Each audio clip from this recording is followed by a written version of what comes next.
SeamScape gives us three different tools under the Arc and Circle menu, each useful in different situations. First, the Circle tool. Click once to place the center point, then click again to set the radius. This creates a full circle. You can later constrain the radius with a fixed value or formula.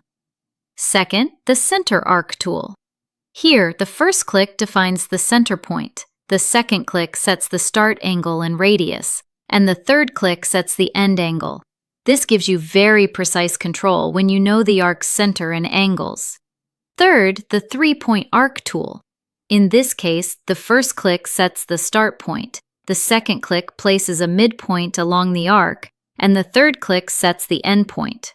SeamScape calculates the circle that passes through all 3 points, creating the arc automatically. Each of these tools has its place. Use Circle for full shapes or when you need a base reference. Use Center Arc for controlled geometry with known radii and angles. Use 3-point arc when you want to define the arc directly by points on the garment shape. Together, these tools give you the flexibility to build both precise technical curves and organic design lines.